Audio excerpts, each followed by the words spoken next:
Première épître aux Corinthiens, chapitre 1er, premier paragraphe, versets 1 à 3. Paul, apôtre appelé de Jésus-Christ par la volonté de Dieu, et Sosthène, le frère, à l'assemblée de Dieu qui est à Corinthe, aux sanctifiés dans le Christ Jésus, saints appelés, avec tous ceux qui, en tout lieu, invoquent le nom de notre Seigneur Jésus-Christ, et leur Seigneur, et le nôtre. Grâce et paix à vous, de la part de Dieu notre Père et du Seigneur Jésus-Christ. Deuxième paragraphe, versets 4 à 9.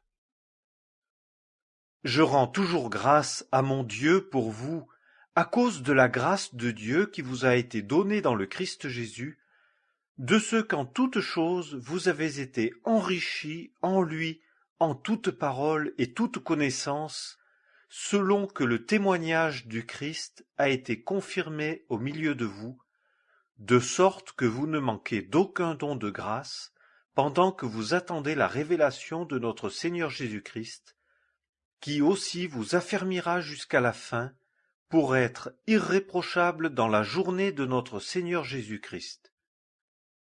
Dieu, par qui vous avez été appelés à la communion de son Fils Jésus-Christ, notre Seigneur, est fidèle. Troisième paragraphe, versets 10 à 31. Or, je vous exhorte, frères, par le nom de notre Seigneur Jésus-Christ, à parler tous un même langage, et à ce qu'il n'y ait pas de division parmi vous, mais que vous soyez parfaitement unis dans un même sentiment et dans un même avis. Car, mes frères, il m'a été dit de vous, par ceux qui sont de chez Chloé, qu'il y a des dissensions parmi vous.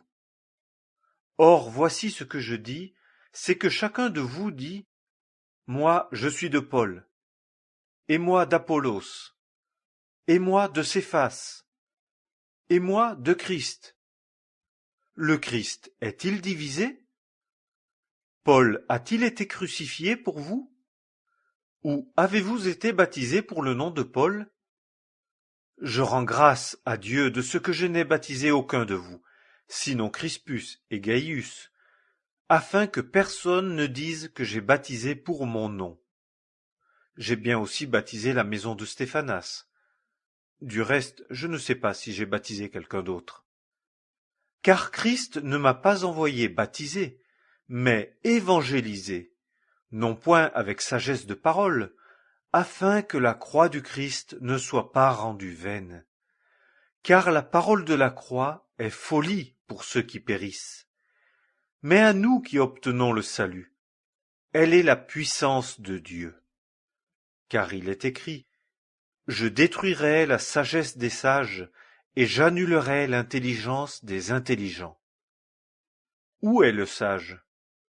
Où est le scribe? Où est le disputeur de ce siècle? Dieu n'a-t-il pas fait de la sagesse du monde une folie? Car, puisque dans la sagesse de Dieu, le monde, par la sagesse, n'a pas connu Dieu, il a plu à Dieu, par la folie de la prédication, de sauver ceux qui croient, puisque les Juifs demandent des miracles et que les Grecs recherchent la sagesse. Mais nous prêchons Christ crucifié. Aux Juifs, occasion de chute. Aux nations, folie. Mais à ceux qui sont appelés, et Juifs et Grecs, Christ, la puissance de Dieu et la sagesse de Dieu. Parce que la folie de Dieu est plus sage que les hommes, et que la faiblesse de Dieu est plus forte que les hommes. Car considérez votre appel, frères, qu'il n'y a pas beaucoup de sages selon la chair, pas beaucoup de puissants, pas beaucoup de nobles. Mais Dieu a choisi les choses folles du monde pour couvrir de honte les hommes sages, et Dieu a choisi les choses faibles du monde pour couvrir de honte les choses fortes, et Dieu a choisi les choses viles du monde, et celles qui sont méprisées, et celles qui ne sont pas, pour annuler celles qui sont, en sorte que nulle chair ne se glorifie devant Dieu.